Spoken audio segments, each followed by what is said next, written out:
Does anybody recall from last week, not that you have to, how many variations or styles of Tai Chi that are primary styles of Tai Chi that exist? That's the name of that's how many movements we're doing in the form, which is absolutely excellent. Good. Yes, ma'am. 24 movements in our form. But they're also, I'll call them 24 postures, what they're called. They're variations by family. Okay? So the families that the pronounced families of Tai Chi are Shin, Yang. This is the variation we're doing. The 24 form is a shortened version of the traditional. Then you have what is known as Wu,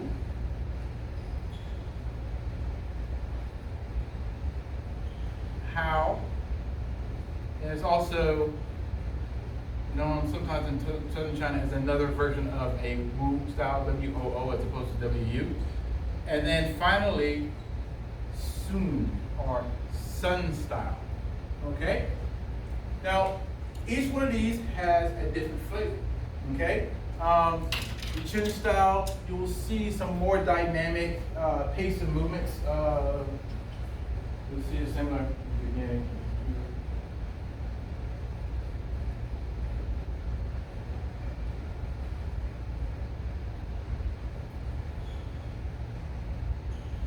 You'll see more snappiness in the movements.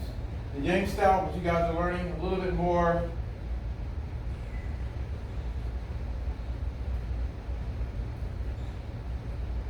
wide and static, but a continuous pace throughout. Wu style, very similar. Except for the movements a little bit more straight and lean. The How style, very similar. Sun,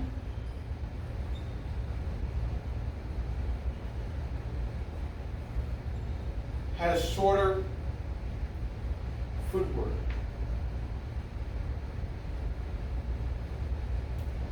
Okay, so with each one, although they look different, they have the same set of techniques or principles. Okay, ward off. One of the key main ones, we call this in Chinese reference called hum. Ward off is to keep something at bay, to keep something away from you, all right? Roll back is to draw it in. Press is like a double compression or a squeeze. Push is an open movement, okay?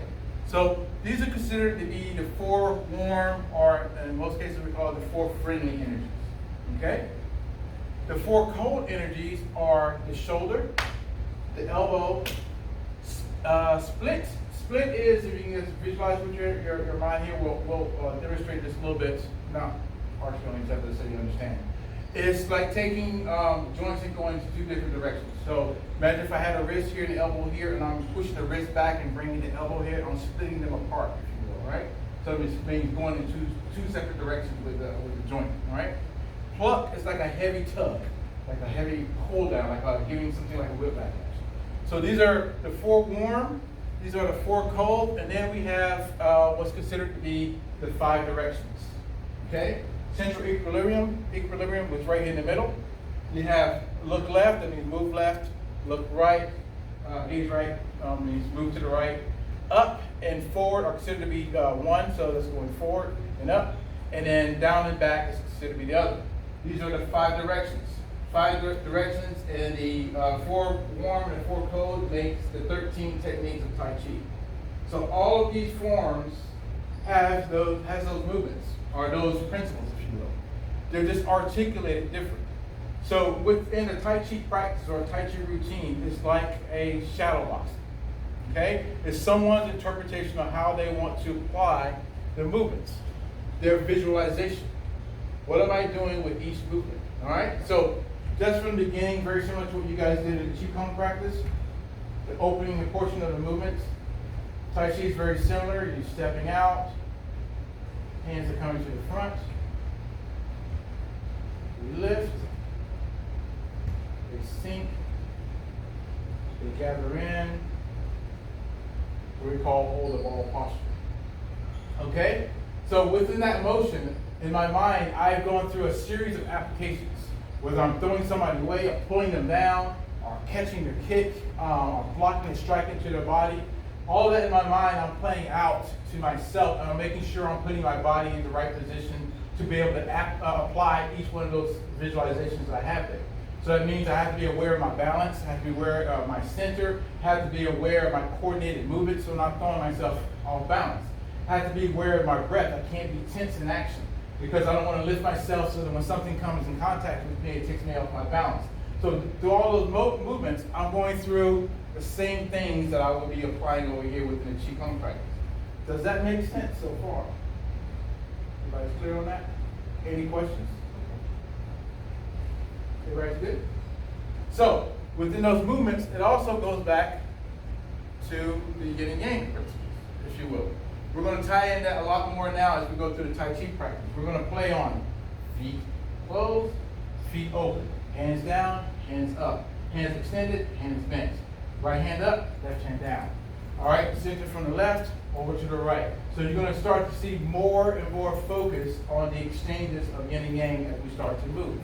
Okay? That same action is going to get applied back to your Qigong when we do that in the practice, but as you go through the semester, it's going to be more kind of intuitive to you guys as you go through it. You'll be paying attention to it a lot more. Okay? All right, so any questions so far? Everybody's good? So we're going to go up to probably hold the ball today, which is just kind of get you guys acclimated to being able to move yourself into the right position and start to get yourself engaged with putting a routine together. Okay? All right? Before we get there, there are some principles that you're going to have to apply within your body mechanics. So, let's get to cracking on that. All right? So rise and shine once again.